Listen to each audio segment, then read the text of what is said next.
ఓం నమో వెంకటేశాయ. శ్రీవారి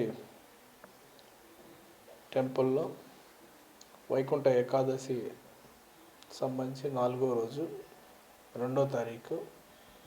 సో పూర్తిగా సర్వదర్శనంకి కేటాయించడం జరిగింది. ఈ రోజు నుంచి 8వ తారీఖు దాకా భక్తులు రాత్రి నుంచే చాలా పెద్ద స్థాయిలో వస్తున్నారు. సో ఆల్మోస్ట్ ఇప్పుడు ఆక్టోపస్ దాకా ఉన్నారు. ఇప్పుడే చూసి రావటం జరిగింది.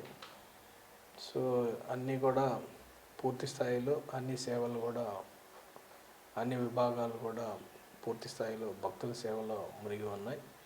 భక్తులు కూడా సమయంను పాటించాలి.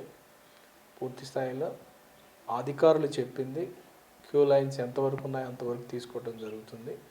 వాళ్ళు సజెస్ట్ చేసిన విధంగా వాళ్ళు మళ్ళీ ఎప్పుడైతే ఒకవేళ గేట్స్ క్లోజ్ చేస్తే వాళ్ళు కోఆపరేట్ చేయండి. వాళ్ళు ఎప్పుడు చెప్పిన టయానికి మళ్ళీ మీరు అందరూ కూడా పిఏసీలకు వెళ్ళి అక్కడ ఉంటే పిఏసీలో మళ్ళీ అనౌన్స్ చేయడం జరుగుతుంది. అప్పుడు వస్తే బాగుంటుంది.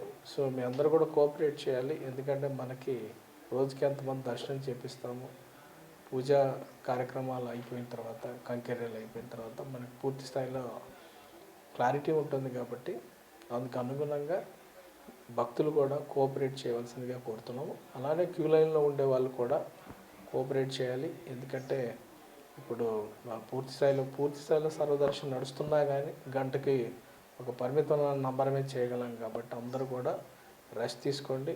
మీకు అన్నీ కూడా అన్నప్రసాదాలు పూర్తి స్థాయిలో అన్ని కౌంటర్స్లో కూడా ఇప్పుడే చూసి రావడం జరిగింది. అన్నీ కూడా బ్రహ్మాండంగా ఉన్నాయి. వాళ్ళు సేవలు చేస్తారు. సో మీరు అందరూ కూడా మీకు వంతు వచ్చినప్పుడు మీరు దర్శనం చేసుకుంటే బాగుంటుంది. సో అడ్మినిస్ట్రేషన్కి పూర్తి స్థాయిలో కోఆపరేట్ చేస్తే అందరికి కూడా స్వామివారి దర్శనం చేసుకునే అవకాశం, ఉత్తర ద్వారంగా వెళ్ళే అవకాశం కూడా దొరుకుతుంది. సో మీరందరూ కూడా అలానే మన ఆఫీసర్ చెప్పిన వాటిని కంప్లీట్గా అడ్వైజరీని ఫాలో కాండి. వాళ్ళు ఒకవేళ లైన్ కట్ చేస్తే ఎక్కువైపోయి మీరు సపోర్ట్ చేయాలి. మళ్ళీ వాళ్ళు అనౌన్స్ చేసినప్పుడు మళ్ళీ క్యూ లైన్కి రావాల్సి ఉంటుంది. సో ఈ సందర్భం మీ అందరికి కూడా విజ్ఞప్తి చేస్తూ ఓం నమో వెంకటేశాయ.